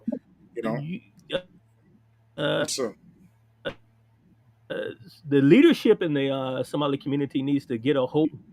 Thank you. Yes, and that is just a fact. That is. But the problem is, brother, the problem is the leadership have no clue what the heck is going on. You know what? How do you talk about something you don't even know? When you get involved with the culture, when you get involved with the people, when you get involved with the system here, then only you realize and you can preach to people what's going on. But the imams is like, give me my salary, I'm raising my kids, I got my own problems, I don't really care what goes on outside. You know what, Brother Abdullah? I believe that the imams do, in fact, they know what's happening. But we mentioned this before. The only good thing about racism, the only positive to racism, is that it made tribalism irrelevant. So the imams are still operating with that tribalist mindset. You understand? Where their people cannot do any wrong whatsoever, right? And they refuse to let outsiders criticize their people because they are on they're on that tribalist mindset. They're not on a international global scale yet. Exactly. Right? So someone who is that tribal mindset, will never delve into the issues of these kids that go. As a matter of fact, when the imam, I was a second imam in the mosque. When the imam see these kids, they go like, "Oh, those are stinking rebel music following kids." I really don't care, Yeah. honestly. Yeah. Yeah. And if they kill themselves, if they shoot themselves up, it's not really my problem. They got here, they have a mom and dad. They should take care of them. They Okay, don't look. go They ahead, don't look brother. from. Go ahead. Go Sorry. ahead, brother Abupura. Go ahead. Sadak, I don't know if you guys can see me because on this end, the screen Oh is yeah, frozen. I don't know. we can see you clear. Yeah. Yeah. Go ahead. Okay, so I just wanted to say I was trying to get in before about the Somalian girl got hit with the brick in her face. When I seen her on TikTok, I felt sorry for her. She's a black woman. But when I had seen her TikTok before they shut it down, right? I looked at all her videos. When I seen the videos, she said, "Yo, she comes from Somalia. It's Muslim, and they're very strict. And she was so happy to get out of there because she don't have to follow those strict rules because they're Muslim." And I was like, "Oh, you got what you deserve. You definitely got what you deserve." But women like her, they don't learn their lesson. But the thing about Somalians in America, or any groups that voluntarily come to the U.S., right, or in the U.S. from Muslims, we have to remind each other that you get everybody who comes to the West, especially America, everyone gets caught up in the grinder. Every nationality. Yep. This is the Western society. It doesn't spare nobody. Doesn't spare nobody. I remember when I was a kid, they had Asian gangs. I remember this as a kid, man. They had Asian gangs, and they should be locked up in prison too, right? So everybody in this society who comes to this country gets caught up. But the one thing that shocked me the most, because I'm from New York, right? When I lived in Canada, I lived in Vancouver for 2 years. I seen something in Vancouver that I never seen anywhere else, and I didn't see it in New York, right? When I was in Vancouver, I noticed a lot of the Muslims were on drugs. That's something I did never see in New York. Yep. I seen a lot of Muslims, African Muslims from different nationalities, strung out on drugs, which I didn't see in New York, because the Muslims in New York who came here, they have a little bit of an upper hand. I see some of the youths now, or maybe in the early 20s, but when I was living in Canada, I was shocked to see a lot of the Muslims from Muslim countries, their youth strung out on drugs. But I'll do you one better. In Canada, if you look at Canada's most wanted right now, at least half are Muslim. At least half. And from those half Muslims, half of those Muslims are Somalian. Brother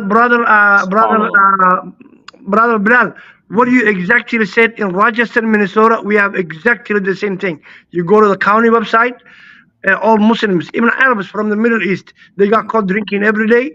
They bail out and they never show up. Now they're in the most wanted. And exactly every city you go to, that happens. Go ahead, brother.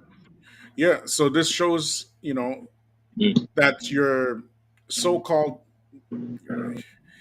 what you call it, out to lunch Youtubian Da'i elites, they're pushing a fantasy on their platforms. They know very well what's going on. They know that the prisons wherever they go in the West are filling up with Muslims. They understand this, and they out here pushing folks like Andrew Tate and Sneeko and whatnot, and they're just selling the dream, bro. Because that's all we need. All we need is to be pushing pimps and stuff like that. You know what I mean? But go ahead. I had a friend a long time ago. I met him in Egypt, right? He's from New York. He's from Chicago. He is Indian, right? And he had a brother who was Hafiz in Quran. So one day when I came back, I called him. I asked him, like, "How your brother doing? The one who's Hafiz in Quran?" He said, "Oh, my brother locked up in prison right now. The one who Hafiz in Quran?" He's like, "Yeah, he's locked up. He locked up in prison for running the streets." They locked him up. I'm like, "Whoa!" And this is Desi. So I think that a lot of the Muslims who come here, or Muslims in general, we really have to see the reality of living in the West. And then the things that are going on in the Muslim community that people don't want to address, especially, and New York is different. The immigrants community, they address these issues, That's why they open up schools. They make cheap tuitions for kids, you know. But from the Somalian community, they remind me of stubborn black people. Yep. It's stubborn black people and some of the tribalism that goes on in Africa that Yep. prevents Africans from uniting. The reason why the British, French colonialized them, they bring these same mind settings to the U.S. and it doesn't benefit them, and it's not benefiting them. You know, once we're able to change the mind setting of the people, then you're flourish. But the tribalism, the in-house fighting, the in-house tribalism, that's always going to prevent the Muslim from doing what they need to do. And No matter what. there's no better example of that than what's going on with the Somali community right now. Tribalism right now is so irrelevant, right? It's essentially a way.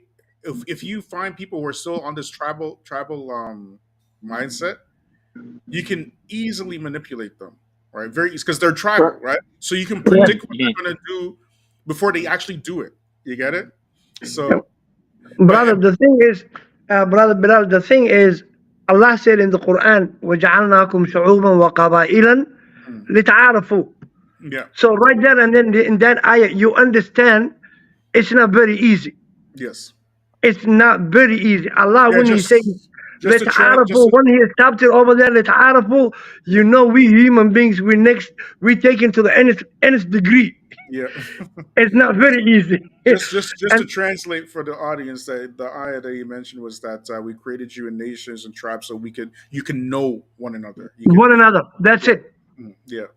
So the thing is, I don't want to play devil's advocate, but the thing is, we also seen in the Quran examples of a prophet and his son. His son becoming kafir. He grew up in a prophethood house, and he's becoming kafir. His wife was kafir. The reason that we see those examples in the Quran is to apply to our daily living. Exactly. Sometimes you cannot really steer human beings to the right way. Some of them have to go Jahannam. I hate to say that, but Jahannam was created for human beings. And the thing is, also Allah said, save yourself and your soul and your family from hellfire. From hellfire. Whether you use tribalism, whether you use race, if you try, what makes a community? My family, your family, his family, her family makes community. So if I take responsibility in my own house and I try my best to save them from hellfire and forget about all this other nonsense, I swear Allah will help us and we will reach where we want to reach. Up until that we finger pointing at each other. They do this, you do that. They did this, they didn't do this. They didn't welcome us. We welcomed you. We're doing this. We are fighting for little trivial things that really don't make no sense at all. Yeah. But in Sweden, what they call them no-go zones. It's all Somali community regions, you know. And Arab and Moroccans. No. Rinkaby area is it's. If you go to Rinkaby, I've been here for 2 years. If you go to Rinkaby, the city where they always complain about, it's like a no-go zone. You just go and hop off the train, and you will find yourself in Mogadishu. There, you will not find a single other color or other race than Somalis. Somalis everywhere, and it's intentionally a no-go zone. You know, Sweden is very relaxed with drugs. You can find drugs in the streets. You know, people sell them. Like, it's mad how people are just selling them in the streets openly, and you know, and the laws are very relaxed. They don't keep you in jail. You know, you get out of jail, you pay a little fee, and you leave. And it's very, very relaxed. And I find it like an intentional move because they concentrated. We have like the same redlining that happened in America. We have it in Europe, like the whites or the Aboriginal Swedish people or Scandinavians. They have certain areas that they dedicated it for the immigrants, and that's it. We don't want them to see them in our train stations. We don't want them to see them in our streets. We don't want them as our neighbors. We don't want them in our schools with our kids. So immigrants are relocated after they come as immigrants to a certain areas of the city, like the ghettos. Yep. So And Somali, we mentioned already that that system is a copy paste system that is done yeah. internationally. But Yeah, and but the Somalis, they found themselves in Rinkiby, and what happened is they are killing each other with the gang knives and guns and stuff. So nobody cares about them. Nobody cares about like the in Sweden also the police is not like the American or Canadian. You call them, they will not come to stop the crime. They will come after the crime to collect the bodies and check the damage. Like they don't put themselves in harm's way. So that's what happened, to the point that the single mothers, realized that they are losing their kids daily. The Somali mothers, they started like participating with the police, like, can we do like watch groups, can we go outside at night, because maybe our kids will not kill us if they see us at night walking around in the streets. And you can find this documentary in Al Jazeera about Rinkaby and how the Somali mothers are like walking around in the streets at night Yeah, to I've seen try it. to minimize crimes. Yeah, this is Yeah. very sad. It's not an initiative taken by the men. It's not an initiative taken by the Somali leaders in the mosques. They only about, the Somali leaders, the Somali imams are only about the donations for and the money. Yep. They don't care about the kids. Yep. So That's it's only the business. mothers. you know, Yeah, it's only That's the the grieving business. mothers. the word Only the grieving the mothers are trying to save out their kids. the word imam itself, it means leader. It Leader, actually yeah. it means leader, right? And what we find, and we touched upon this yesterday, that this cultural Islam thing, I promise you, cultural Islam it's reaching its end now, right? It's reaching its end. There are Yes. too many different cultural Muslim groups that are seeing the writing on the wall, and they're doing whatever they can to try to hold on to the cultural Islam. And the Somali imams are not victims, but they are perpetrators of that, because how you be an imam, how you going to call yourself an imam, and which imam means leader, but you're only leading the salat. That's it. Exactly. What kind of imam is that? You see all And these only every Saturday he will tell us, "Oh, another boy died. Can you give donations?" That's for only what I hear every that's your Saturday in job. the mosque. That's your job. That's an imam. What kind of imam is that? Give me a break, man. Yeah. And this is what's happening, not just the Somali community, to be fair, but we see it happen in the Pakistani community, the Bangladeshi community. Uh, Every other. yep, it's happening to all of them. Look at how belligerent the Brailleys are getting in UK right now. Right, they're starting all these, and the Brailleys and Diobendis are starting to use YouTube channels, trying to preserve what little people they have left. Yep. Who's trying to become a Braille? You know anybody talking about, you know what? I want to become Muslim, but I want to be a Braille Muslim. You know anybody like this? No. No. That shows you the death of the cultural Islam, because there's no appeal to that. The only appeal comes in actual Islam, real Islam. You know what I mean? Brother, Mhm. I wanted to tell the sister, tell her that we have a place called Cabrini Green in Chicago. All right. I'm gonna let y'all get your last words in, inshallah. I gotta go to sleep, man. I gotta work tomorrow, 7 a.m. Jazakallah khair, Jazakallah khair. Thanks for everything. You know what? Everything is under education. Yeah. Hayakumullah. Go ahead. Thank you very much. Go ahead. Oh, okay. As I wanted to tell the sister, earthly, nomad, the culture of Islam, the imam, those things that people bring from the Muslim country don't work in the West. Yeah. We need like real leaders, real scholars, real leaders not just how we see traditionally in a Muslim country where the imam, he's in the masjid Exactly. giving lectures and talks. You need somebody like the Prophet sallallahu alaihi wasallam, who was out there. He's with the people. He was in the battles. His hands was mixing with the people's hands. He was sweating and working like the people were sweating and working. When there was hardship, he felt the hardship like everybody else felt the hardship. When it was good times, he felt the good times like everybody else. The imams today in the Muslim community is this mimicking from the past, from those Muslims in the past who fought and sacrificed for Muslims to have peace. Here in the West, we don't have that. You got to put the work out there. So My when we brother, have our my brother, half of them don't even speak English. What are you talking about?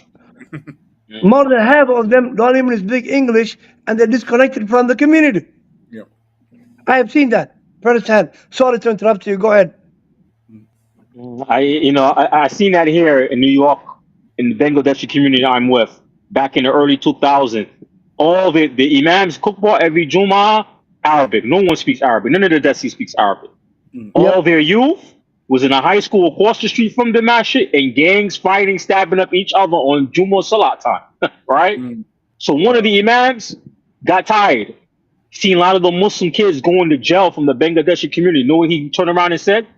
He got another Southeast Asian Muslim, Indonesian imam who knew English.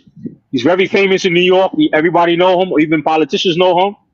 And they open Islamic school. Then they start giving the Jummah khutbah in English language. Then they start telling the people they could bring their women for Friday to the mosque to pray and all these stuff for Salat and Jummah. They had to change their ways. And the Imam said because they wanted to save their kids. They was tired of seeing their kids on drugs and gangs. This was like back in the early 2000s. Right now, they have one of the best Islamic schools, high school. Not that many in New York. They don't have that many Islamic high schools. They even now have Islamic high schools. I even know Arabs who send their children to go there to go to their school to MashaAllah. study. MashaAllah. These are Bangladeshi. So, Somalis are stubborn. You already know about your people. Yeah. You know your people better than me. I lived in Without a doubt. Vancouver before. There's a lot of Somalis in Vancouver and Calgary. I stayed in Calgary before. Your peoples are very stubborn. You know that. You know that already. Wallahi, if you So, figure that one out, you know them very well. You know them very well. Go so ahead. Sooner or later, they're going to have to learn. They're going to learn sooner or later. With that, I know the brother got to go to work. Yeah, go ahead, Earthy Nomad. Go ahead. Thank you, Brother Bilal, and all the brothers in the panel today. I'm so thankful, and I want you to keep your foot on the necks of the Somali community. We've been talking, we have the same language, and it doesn't get to their heads because we have so much ego and hard-headedness. We've been fighting a lot of invaders back in our homes, back to back, Portuguese, French, Italians, British, Americans, now everybody. So they have this warrior mentality, stubborn. It's hard to get into their mind, and I want you, I want all this, nobody to hesitate to speak about the issues that going on with the Somali community, because they are black, regardless of what they say, they represent blacks. Others look at them as blacks, and most importantly, they are Muslims. They're bringing shame to their religion. So this is something we need to focus on. The Somali community was not worried about the amount of blood of youth like going into the drain for crimes, for drugs, for violence, because they are in that mentality of war. So for generations they didn't care about their youth that they are wasting. But now, since the girls now enter the chat, and they are also bringing shame to the community, and they started dying and causing shame and disturbance to the community. I think that will be a wake-up call, and we will see more of these events in the future for girls who are westernized, getting into their zone, into the feminist zone, with the help of social media like TikTok. We will see a lot of these examples, and I hope this will be a like a wake up call. And I'm so glad that this girl was hit with a brick, took this enormous light, because I know for a fact that this hurts the Somali community. This hurts them to the core, like someone is talking about their girls. This like is killing them. They are losing sleep.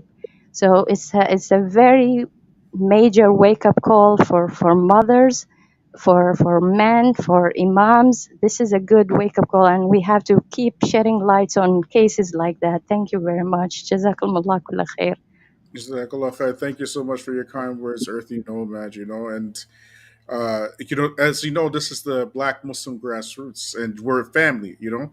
We're family, and we've Black people have always looked at the Somali community as our cousins. You know what I mean? And it's you can imagine the shock. When we started hearing these crazy things talking about how you're trying to distance yourself from the Black community, and we're like, okay, well, you don't want to be Black. Okay, you're not Black. That's fine. We're not begging you, but you're gonna learn. You're gonna learn today. Okay.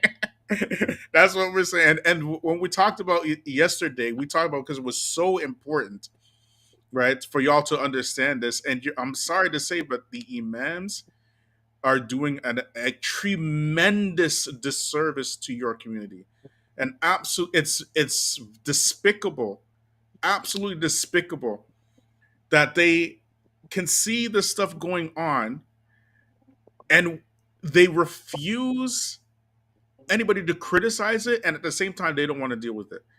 You know, Yom Qiyamah, akhi. Yom Qiyamah, wallahi, Yom Qiyamah. How are you going to call yourself an imam and just ignore all this stuff? You have all you can recite Imam Shafi's Risala from cover to cover. All these Mutun Ajromiya, Bulugh Maram by so many Somalis memorize all these books. They're like walking encyclopedias. Their memories are like they're not like normal people when it comes to memorizing Somalis, for sure. Like small people know how to memorize. Okay, y'all know that, right? I'm not sure if they know how to memorize some stuff, right? But what's the point of having all that knowledge if you can't? Mauritanians are better than us. Mauritanians. Mauritanians are famous for that too, right? Yeah. But it's like this. Y'all know who Hassan Somali is, right? You know who Hassan Somali is? Yeah, the one in Philadelphia you talked about before. Yeah. Yeah. Yeah. Would Hassan Somali ever be an imam in a regular Somali masjid? I don't think so. Exactly. Right? Honestly. Exactly. Even a taxi driver in Somali got more knowledge than him, right? But he can be. It doesn't matter how much Quran you memorize. You know the girl who got slashed in a nightclub. After some time, her mother wasn't in an interview, so to urge the community to seek justice and go for protest for her daughter. The community, like everybody was talking about her daughter, why she's in a club, why she's dressed like that. A lot of pictures and videos about her girl emerged, like twerking and wearing like whatever, the kind of clothes they wear. And she was immediately like outraged. In the interview, she was like, my daughter is Hafiz. Don't talk about her like that. She's a Muslim. She was a Hafiz since she was a kid. I used to take her to the Hafiz. Yeah, and that is the delusion right there. That not to disparage the mother's grief, but that's the time when you need to warn the community. Reality. Yes, that is the perfect time to warn the community, right? At that time, you're saying that your daughter is a half of the Quran and she ended up like that. At that time, you should be telling your community to protect your children, not waiting for your child to get murdered in a club and now trying to protect her honor when she dishonored herself. You get me? You should be taking this, like even Black folks. This is how we look at it. We look at these things and happen in our community as warnings to our community, and we tell people, this is happening in our community. We need to fix this, right? But she wants to censor the people from speaking bad about her because she memorized Quran. That's not the time to censor. That's the time to warn. Yep. You know what I mean? But anyways, thanks for everybody joining me tonight. Thanks for I think we lost CL. Thanks for Brother Abdullah, and thanks for Sister Earth, Nomad, and Abu Bora. Thanks for everybody in the chat. I appreciate it. Please don't forget this video right here will not be monetized, so make sure you support me on PayPal, on Patreon, and just buy me a coffee. And we'll see you guys. I think we're going to be live tomorrow again, inshallah, hopefully. All right, so Thank you. Salaam Alaikum. See you guys tomorrow, inshallah.